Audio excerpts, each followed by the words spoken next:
Chris Eubank Jr. has been speaking on Gary Neville's Overlap show, has criticised this programme for a previous interview conducted by Jim and Simon with Chris Eubank Sr. Back in June, you may remember that Chris Eubank Sr. joined the show for an hour. This was the moment that Jim put Simon's previous comments about Junior being a charlatan to Chris Eubank Sr. Chris, Simon here. I'm going to drop you right in. I know you are, yeah. Called Chris Jr. Well, I'll tell you what. No, talk to me straight. All right, no, listen. This was Simon on your... You can't hurt my feelings. No, listen. You can't this was Simon on your son. Yeah. Listen. Chris Eubank Jr., for me, is a charlatan.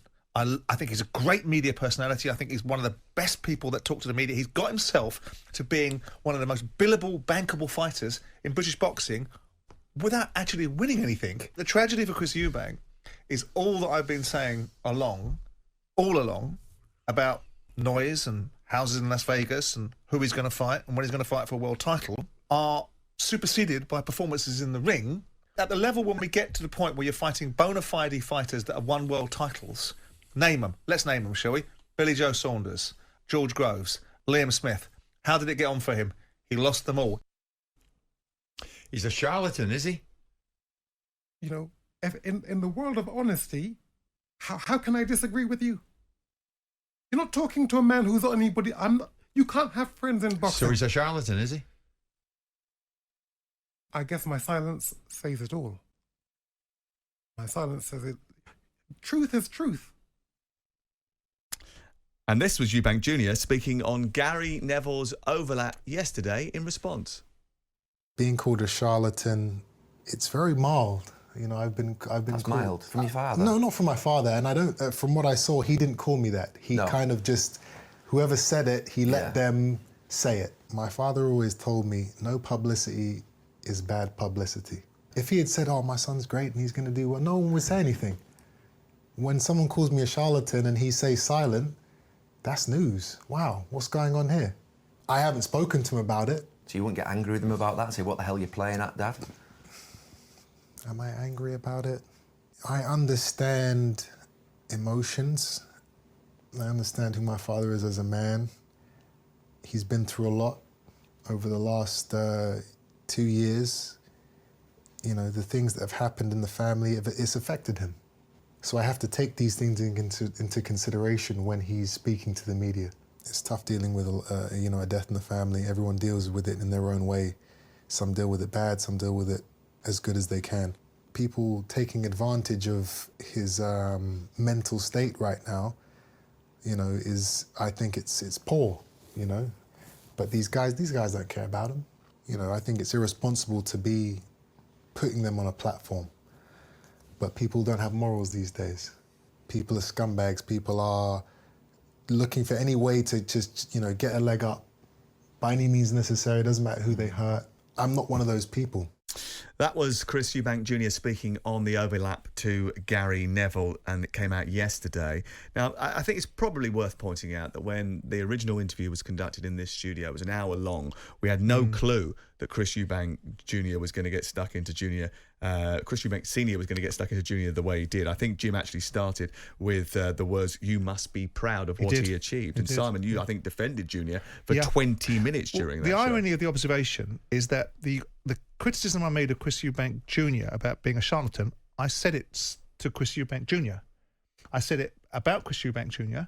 and then I said it to Chris Eubank Jr. So the clip that was played to him was me saying it about him, but Chris Eubank Jr. had already heard this conversation, so he knows precisely why he was called a charlatan by me, because I qualified it. And in the interview, and I have to say I listened to that interview again over the weekend, ironically, and I think it's a brilliant interview. Not just because we're involved in it, but because I listened to what Senior said.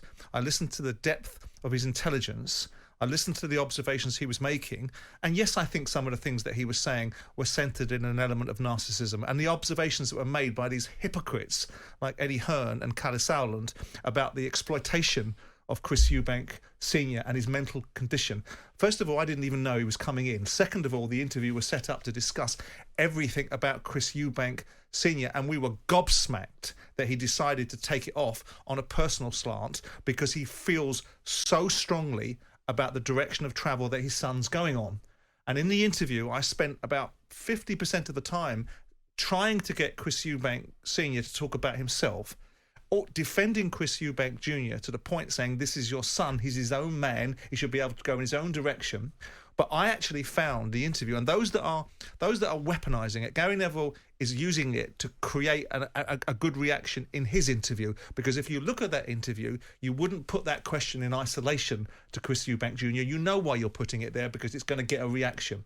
Oh, and the reaction is people are scumbags. People are looking for any way to get a leg up by any means necessary. It doesn't matter who they hurt or who's affected. I'm not one of those people. I give credit to my father and my upbringing. I turned out to be a good person. I can't stop him from talking to people, but anyone who's just lost a son is so clearly devastated by that it's irresponsible to be putting them on a platform. What would you say to those criticisms? He will know the condition of his father and the challenges that family have had, which no one should diminish.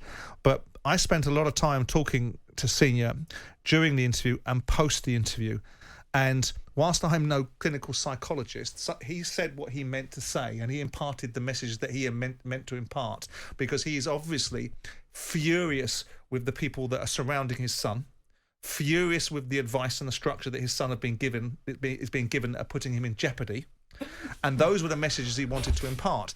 And those that are seeking to suggest that there was an exploitation mechanism going on, I didn't think it was necessary that we put into the conversation, I have to be honest, the allegation about his son being a charlatan. I didn't think it was necessary, and I'm many things, and I'm many things, but I'm not a clickbait merchant. I don't need to be. I say what I mean, and I mean what I say, and I live and die by the strength and weaknesses of my own arguments. And so from my point of view, I can understand why that would be something that people think is triggering. But the irony of it is that conversation had been had between me and Chris Eubank Jr. I'd already said it to him. And so what Jim I'd asked him was, how does that make you react to the observations? And he expected a robust defence of his son. We couldn't price in the fact that at this moment in time, Senior is appalled by what's going on around his son.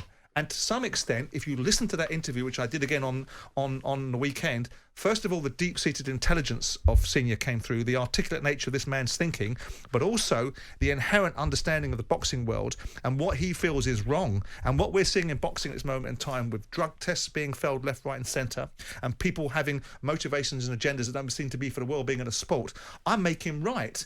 And I'm sorry that Junior, in an interview, gets put to those questions by a motivated Gary Neville to get a better outcome, but that's not reflective in any shape or form of a brilliant interview that Jim conducted. Gary's not putting words in his mouth, though. He's speaking from his own perspective. No, he's not using. I don't blame him, because he's got a broadcast and it's all about content. But he's not using the nuance and context of the interview. He's taken an isolated set of circumstances, not being privy to what they are, parachuting on the back of a load of nonsense from a load of self-serving people that are using Chris Eubank Sr.'s malaises as an excuse for the truth that he is saying in his interviews. Well, interestingly, is there another aspect to all this, and that is the fact that when it comes to the boxing fraternity, actually they've become, a lot of them, especially the high-profile ones, rather sensitive. And I actually wonder whether or not, and you've had this with Nigel Benn as well, I think. And Derek Chisora. And Derek Chisora as well. I wonder whether or not actually... And Tyson Fury. Whether or not they are as sensitive as it seems to be coming across, or whether or not they quite like the fact that there's talkability in this and creating a little bit of a controversy, creating a bit of a contretemps, actually gives them a bit more publicity. A bit of both. I think people like Eddie Hearn quite like that side of things, and are quite happy to thrive in that sort of constant confrontation environment and appearing to be triggered by circumstances all the time. I think the fighters are genuinely institutionalised. They come from a machismo background, and any form of criticism they don't like. The irony is, a charlatan is a person who pretends to have skills and knowledge do not have. I mean, it's hardly the worst criticism. But he said that himself. And he did, but people miss it. He did say it's quite mild. Yeah. It is quite mild. But it's not something... I'm not one of these people. I'm many things, as I've said. I'm not one of these people that are going to say something over there about you, and when it comes on top, I won't say it to you. And I said it to Chris, so he knows precisely. And if he thinks that is scumbag broadcasting, well, he's entitled to his view. And I'm entitled to the view that I know what was in this studio. I know how fiercely intelligent and how fiercely balanced Eubank Sr. was. And the people that are trying to discredit that are doing it for a reason, because they don't like what he's saying.